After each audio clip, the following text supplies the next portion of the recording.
निगमकल्पतरुगलितं फलम् निगमकल्पतरुगलितं फलम् सुखमुखादमृतद्रवसान्युतं सुखमुखादमृतद्रवसान्युतं पिबत भागवतं रसमालयं पिबत भागवतं रसमालयं मुहुरहु रसिका भुवि भावुकां मुहुरहु रसिका भुवि भावुकां पिबत भागवतं रसमालयम्। नमस्कार। श्री सनातन धर्म मंदिर परिषद की ओर से इस अमृतवाणी कार्यक्रम में आचार्य सुरेश सुपाल मिश्र का अभिवादन। दर्शकगण, आज का विषय हम सब लोग 2025 में हैं। ये 2025 का पहला प्रोग्राम चल रहा है, इसलिए मंदिर परिषद की ओर से मैं सबसे पहले एमबीसी टीम का सभी लोगों को, टेलीविज़न और रेडियो को बहुत धन्यवाद दूंगा, क्योंकि एक साल 2024 साथ में मिलकर के हम सब लोगों ने ये बहुत सुंदर, जिस प्रकार से हमारे धर्म कहा जाता है धर्म में कि धर्मो रक्षति रक्षिता, अपना धर्म को चलाना, और आप सब लोगों का सहयोग से ही ये सारा कुछ हमारा धर्म स्थित है। पंडित जी आते हैं, आचार्यगण आते हैं, हम सब लोग शिक्षा देते हैं और आप लोगों के माध्यम से सभी लोगों के पास में जाता है। इसलिए मैं पूरा टीम को मंदिर परिषद की ओर से सभी लोगों को धन्यवाद दूंगा कि 2024 साथ में मिल करके किए, और अब 2025 आ गया और पहला प्रोग्राम है। इसलिए मैं शुभ कामना देते हुए यही आशा रखूंगा कि यह साल भी उत्तम से उत्तम चले, साथ में मिल करके अपने धर्म के लिए, अपने संस्कृति के लिए, अपने संस्कार के लिए ये सारा कार्यक्रम अति उत्तम से चले, ऐसे शुभ कामना करते हुए यह कार्यक्रम आगे लेकर के चलते हैं। दर्शकगण, आज का प्रोग्राम में मैं विशेष करके खरवास, चलो पंचांग ले लेते हैं। खरवास किसे कहते हैं, खरवास में क्या करना है, क्या नहीं करना है। संक्रांति आ जाएगा, संक्रांति के बाद वसंत पंचमी, वसंत पंचमी के बाद शिवरात्रि, शिवरात्रि के बाद हम सब लोगों का जो पंचांग होता है वो दिसंबर से या जनवरी से नहीं प्रारंभ होता है। हम लोगों का पंचांग चैत मास से प्रारंभ होता है, अप्रैल। वहाँ से हम सब लोग कहेंगे कि 2025 का प्रारंभ हो गया, क्योंकि पंचांग बदलता है और पंचांग चैत से लेकर के चैत तक चलता है। इसीलिए हम सब लोग पंचांग का अंतिम घाट पर है, जहाँ पर हम सब लोग खरवास एक साल में 2 ही बार होता है। जब धन राशि में सूर्य का प्रवेश होता है तब वहां पर खरवास कहते हैं, और जब मीन राशि में सूर्य प्रवेश करता है तब भी वहां पर खरवास कहते हैं। और इसलिए दिसंबर से लेकर के जनवरी तक खरवास रहता है, फिर मार्च से लेकर के अप्रैल मास तक खरवास रहता है। ये 2 ही खरवास है। इन सब चीजों को जानने के लिए पंचांग जरूरी होता है। पंचांग के मुताबिक, समय के मुताबिक, तिथि के मुताबिक यह सब कुछ जो पूजा पाठ, जो भी कुछ हम सब लोग करते हैं, उन सब पर निर्भर होता है। अगर आप पंचांग को देखेंगे तब, जैसे कि अगर उदाहरण तौर पर देख लेंगे तो खरवास का मतलब होता है, खर का मतलब होता है जो अच्छा नहीं, किस चीज को अच्छा नहीं। पूजा पाठ हमेशा अच्छा रहता है, इसलिए खरवास में पूजा पाठ वर्जित नहीं है। खरवास में क्या वर्जित है? संस्कार। जैसे बिया, शादी बिया, विवाह संस्कार, यज्ञोपवीत संस्कार, नए ग्रह में प्रवेश करने का जितने भी संस्कार है, इन सब संस्कारों को खर मास में वर्जित होता है। लेकिन पूजा पाठ कर सकते हैं। जो भी दैनिक पूजा पाठ हम लोग करते हैं उन पर कोई भी निषेध नहीं है।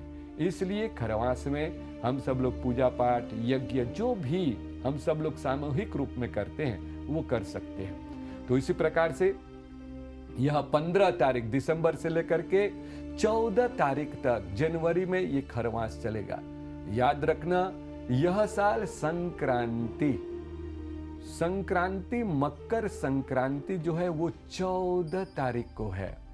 कुछ साल पहले से हम सब लोग 15 तारीख कर रहे थे, लेकिन यह साल 14 तारीख को जो है हम सब लोग संक्रांति मनाएंगे और उसी दिन सूर्य उत्तरायण में होगा।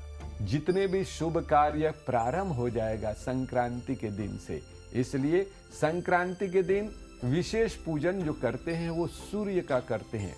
सूर्य अर्घ देना, सूर्य तर्पण करना, सूर्य में तिल को लेकर के पकवान करना, खिचड़ी पकाना, ये सारा कुछ संक्रांति के समय में करते हैं। इसलिए 14 तारीख को संक्रांति है और सभी लोग सूर्य पूजन करने के बाद सभी कुछ भगवान को अर्पण करते हैं। संक्रांति के समय में हम तिल से स्नान करते हैं। तिल भक्षण मतलब कि भोजन करते हैं, खिचड़ी में डाल करके उसको चढ़ाते हैं और भगवान को भी तिल अर्पण करते हैं, ऐसा कहा जाता है। तदुपरांतर्गते हमारे मध्य में उसके बाद जो हमारा अंतिम शरण चल रहा है पंचांग का, वो हो जाता है होली तक। शिवरात्रि आ जाएगा, वसंत पंचमी आ जाता है।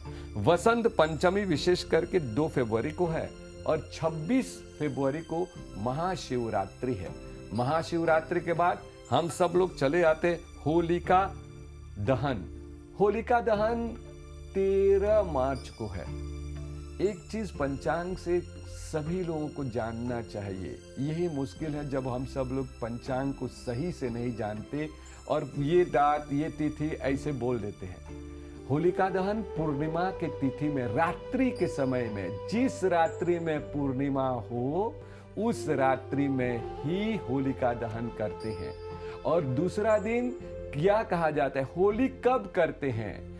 सुबह में आपको अमावस्या अर्थात अंधरिया जिसे हम लोग कहते हैं कि सुबह में पूर्णवासी नहीं होना चाहिए। उस समय प्रतिपदा सूर्य उदय के समय में अगर प्रतिपदा कृष्ण पक्ष की प्रतिपदा तिथि हो तब होली मनाते हैं। होली ऐसा नहीं है कि मॉरिशस में ऐसा होता है वैसा होता है, नहीं, सबका एक नियम है। और ये सब कुछ हम ब्राह्मण महासभा सूची निकालता है, हिंदू महासभा, मंदिर परिषद, सभी लोग साथ में मिल करके बैठ करके तब हम सब लोग पर्व सूची निकालते हैं। और निकाल करके इन नियमों को देख करके, इन नियम को देख करके तब हम लोग उसका तिथि निर्णय करते। ऐसा नहीं होता कि हम सब लोग रात्रि में होलिका दहन किए और पुनः पात्र दूसरे दिन हम सब लोग होली खेलने लगे। नहीं, इन चीजों को ये ध्यान में रखना चाहिए। अगर हम सब लोग क्यों यह साल भी 13 तारीख के रात्रि में होलिका दहन है, 14 तारीख को होली नहीं खेल सकते क्योंकि सुबह पूर्णिमा है और पूर्णिमा तिथि में होली नहीं खेला जाता। ये सबको जानना चाहिए कि पूर्णिमा तिथि में होली नहीं खेला जाता, इसलिए 14 तारीख को होली नहीं मना सकते। 15 तारीख को हम होली मनाएंगे क्योंकि सूर्य उदय में हम सब लोग अंधरिया में हैं। कृष्ण पक्ष सूर्य उदय में होता है, तब हम सब लोग होली पर्व मनाते हैं। तो उसी प्रकार से हम सब लोगों का कर्तव्य होता है, जो भी पर्व हम मनाते हैं या जो भी त्योहार हम मनाते हैं, सबसे पहले पंचांग को ठीक से देखा जाता है।